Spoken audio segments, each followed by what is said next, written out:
screens, and somewhere between a bar tab dispute and a misfired gravity boot, Melvin Drake was trying to enjoy a moment of peace. The man looked like trouble sculpted into a uniform-oiled plasma, broad-shouldered, square-jawed, docking bays perpetually 5 minutes away from charming someone into bed or out of a political scandal. The piece ended when the red alert chimed. An unscheduled stellar vessel was breaching dock orbit, smooth and silver like a comet in heat. Melvin arched a brow. Unannounced dignitary or another drunken royal honeymooner? Neither, came the embassy chief's voice through the comm. She's a gift, literally. Come again? She's a token of gratitude from the Stellars, for the war aid. We had no heads up, Melvin. She's asking for her assigned human. She thinks she belongs to someone. Melvin had a sinking feeling. And let me guess. You want me to handle this? You've got experience with alien customs and alien women. Face it, you're our best option. Melvin muttered something unprintable and adjusted his collar. He took the lift to Bay 6. The doors slid open and there she was. Selma.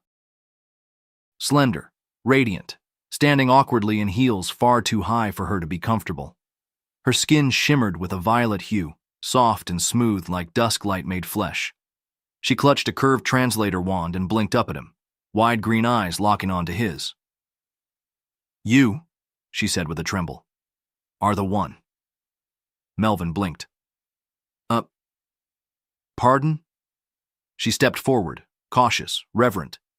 They said I would know him by how he stands. Proud, steady, warm in the chest. That is you. Is it not? Melvin didn't have the heart to disappoint her, and maybe deep down he didn't want to. Well, he said, managing a grin, I do stand pretty well. Her lips curled shyly. Then I am yours. That got a reaction. The customs officers shifted uncomfortably. Melvin cleared his throat. I think there's been a bit of confusion. But why don't you come with me? We'll get this sorted in a more comfortable spot. Selma nodded, clearly relieved. She stayed close as they walked, not quite touching him, but definitely orbiting in his gravitational pull. She didn't talk much on the way, just observed, her eyes wide at every hologram, every joke on a neon sign, every couple holding hands. Inside his quarters, she sat with poise on the edge of the couch, hands folded, unsure. Can I get you something? Water? Juice? Human snacks? I've seen humans share ice cream, she said carefully, as if the word itself might escape her. Melvin chuckled. Ice cream it is. A few minutes later, they were both hunched over twin bowls of fudge swirl, her face lighting up after the first bite like she'd just experienced a small personal revelation. Oh, this is intensely pleasurable. He nearly dropped his spoon. I'm sorry? Selma looked at him sincerely. My taste centers are very active now. Melvin coughed. Yeah, that'll happen. She leaned toward him, just a little. You're kind. I was worried, but I think I can be happy with you. He paused, spoon midair. Selma, about this whole gift thing. You don't want me? Melvin froze. Didn't say that. I'm just not used to being handed a beautiful woman like a thank you bouquet. She tilted her head. Then, will you take care of me until I learn what to do? His jaw tightened. Something primal stirred, but it wasn't lust. It was something gentler, fiercer too. I will, he said simply. I've got you. And as she smiled, nervous but trusting, he realized this was the first time in a long time a woman looked at him not like a conquest, but like a promise.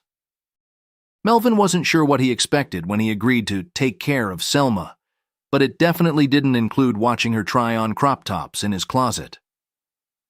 I don't understand the purpose of exposed midriffs, she said, holding the hem of the red fabric between two fingers.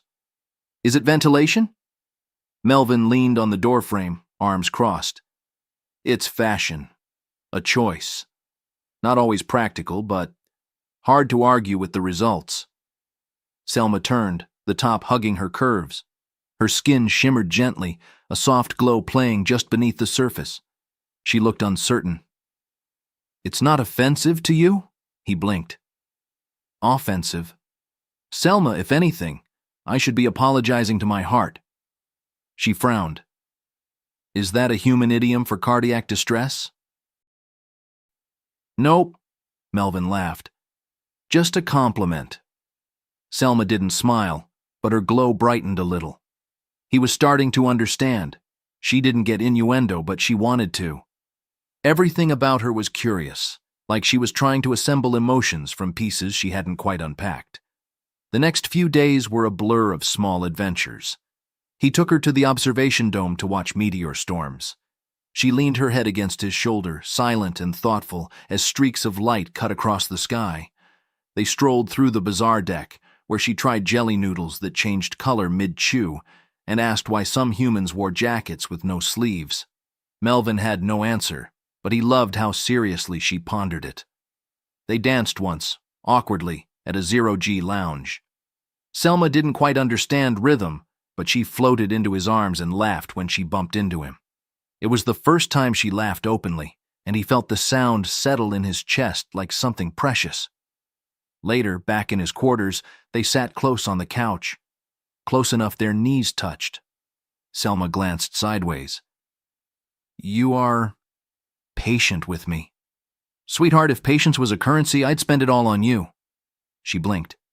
"That sounded romantic. Was it meant to be?" "Yeah," he said softly. "It was." There was a pause. Selma stared at her hands, fingers flexing slightly. "I was prepared to offer myself to you. That was the stellar intention. But it's not what I want." Melvin straightened, his stomach tightening. "You don't have to do anything, Selma. Not for the Stellars, not for me." She looked up, her expression unreadable. "I don't want to offer myself like a transaction. I want to choose when I feel it." He relaxed, smiling. "Then you'll know when it's right." Her eyes stayed on his. "I think it might be soon." That hit him harder than he expected. He reached for her hand, slowly, carefully, and she let him take it. Her fingers were cool and delicate, but they tightened around his like she was grounding herself. They sat like that for a while. No words. Just the hum of the spaceport around them, distant and comforting. Eventually, Selma said, "You make me feel like more than a gift." "You are," he said. "You're someone I want to know, not unwrap." She flushed, faint lights blooming across her cheeks in gentle pulses. "Then, may I stay here tonight? Not for that. Just here." Melvin stood and offered her his hand. "You can stay as long as you want, Selma." She followed him to the bed without hesitation. They didn't kiss. They didn't touch beyond holding hands under the soft lights. But when he woke in the morning and saw her sleeping beside him, curled in his sheets like she belonged there, he knew something had shifted. It wasn't seduction anymore. It was something deeper and much more dangerous. The days slipped by quietly, but something had changed between them. Selma had become more relaxed in Melvin's quarters, in his presence. She no longer asked for permission to sit close. She teased, awkwardly, sweetly, learning how to joke, how to flirt. Her curiosity about humanity was narrowing to one subject in particular: him. That evening, she wore the crop top again. Melvin glanced at her as she walked barefoot across his quarters. "You planning to give me a heart attack, or is this a cultural experiment?"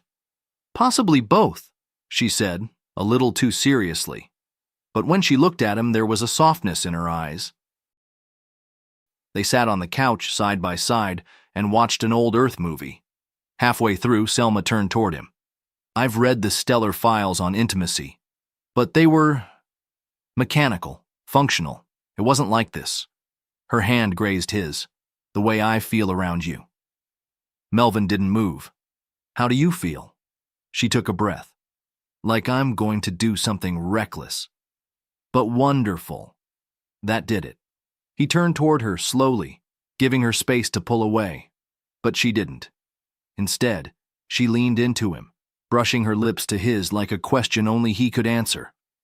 He answered with patience. The kiss deepened gradually, as if the universe itself didn't want to rush them.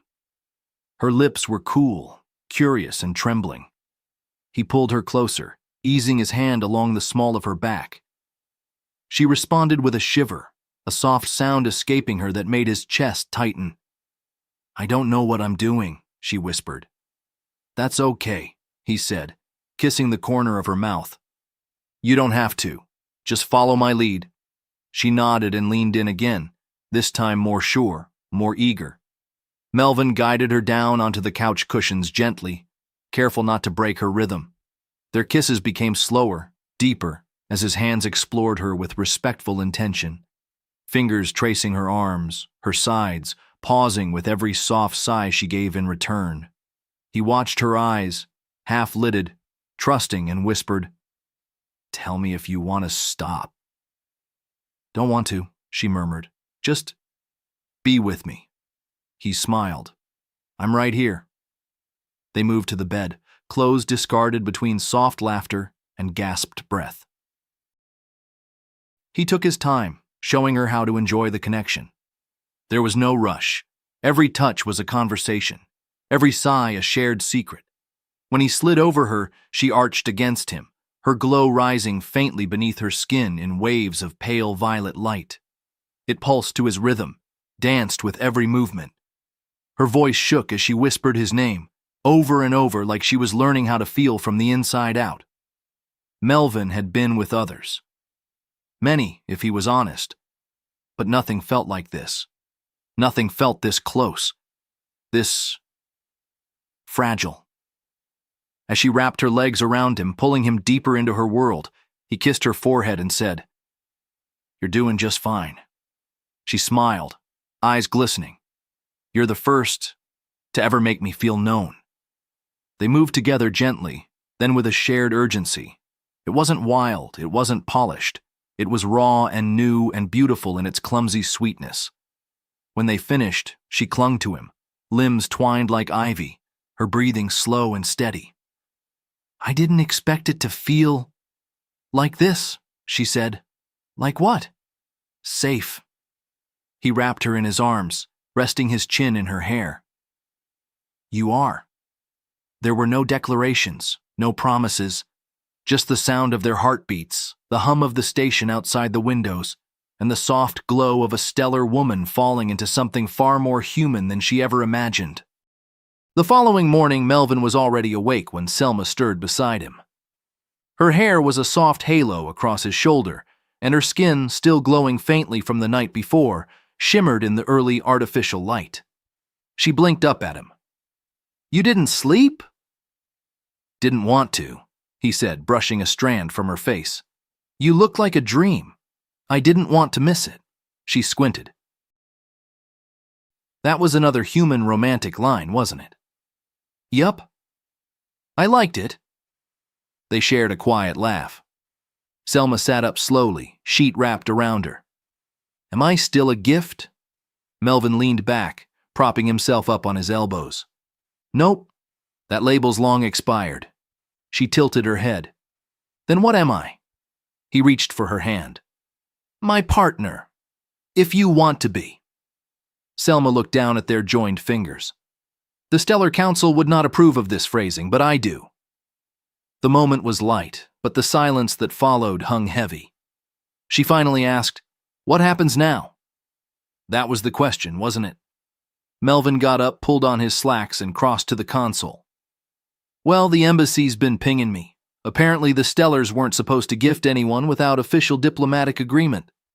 Some ambassadors throwing a quiet tantrum about improper exchange protocols." She smirked. "That sounds very stellar." Melvin turned back to her. "They want you to return for reassignment. Officially." Selma's smile faded, but only for a moment. "Then officially," she said, standing and walking toward him, "they can wait." She reached up and kissed him. Not hesitant this time. Confident. She pressed her body against his, fingers locking behind his neck. "Tell them I've decided to stay for educational reasons. I'm studying human emotional nuance." Intimately. Melvin chuckled. You're a fast learner. I have an excellent teacher. Later that day, they walked the hub together, arm in arm. Whispers followed them, half from people recognizing Selma's alien features, half because Melvin, the unshakable flirt, had apparently been caught. They didn't care. Selma had started logging cultural notes for the Stellar Council, officially neutral, unofficially laced with dry humor. Melvin helped her write one called On Human Affection, Why Kisses Are Underrated and Why I'm Not Giving Them Back. He started teaching her how to guide arriving ships. She had a knack for reading patterns, and her instincts were better than most junior operators. One day, she nudged him aside mid-docking and said, I've got this one. You can sit there and admire me. He grinned. Finally, you're learning the art of dramatic confidence. I have a good example, she said, not looking up. That night, after teasing each other through dinner and drinks in the low-grav lounge, they returned to his quarters. She straddled his lap, laughing softly as she kissed him. I like the way this world feels with you in it, she whispered. Melvin traced his fingers down her back, voice low. And I'm not letting anyone take you out of it. When they made love again, it was less cautious, more knowing. Every touch a continuation of a sentence they'd started the night before. The awkwardness was gone, replaced with hunger, warmth, trust. Afterward, they lay tangled in sheets and silence, stars beyond the viewport spinning slowly in orbit. I was lost when I came here, she said softly. And now? She kissed his shoulder. Now I know where I want to land. He smiled, pulling her closer. Welcome home, Selma.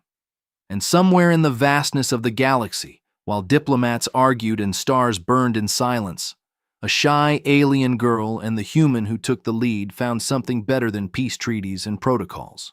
They found each other. 3 months later, Selma received her first official Stellar Council response. It was curt. Your extended stay among humans has been noted. Your reports, while unconventional in tone, are unexpectedly popular among junior diplomatic trainees. Continued observation is approved. Further fraternization, officially discouraged but informally. We suggest you follow your instincts. She laughed when she read it, and Melvin, half-dressed and brushing his teeth nearby, raised an eyebrow. What's so funny? They told me to keep fraternizing, she said, tossing him the datapad. He scanned it. That's bureaucratic for, please don't get caught on a live feed again. She smirked. It was an accident. You were sitting on my lap. You were playing with my hair. You were moaning. That was for science. Melvin walked over, leaned down and kissed her forehead. Then let's keep researching. They stepped out into the corridor together, ready to start the day. Neo-Texas Star Hub 9 had stopped whispering when they passed, mostly. Selma had become something of a celebrity, part alien wonder, part cultural bridge, and part living proof that love wasn't bound by species, politics, or interstellar guidelines. Melvin took her hand without thinking, and Selma squeezed it with a smile that had grown more human every day, but still held that stellar light. They had no plans, no contracts, and no certainty beyond the moment. And somehow, that was enough.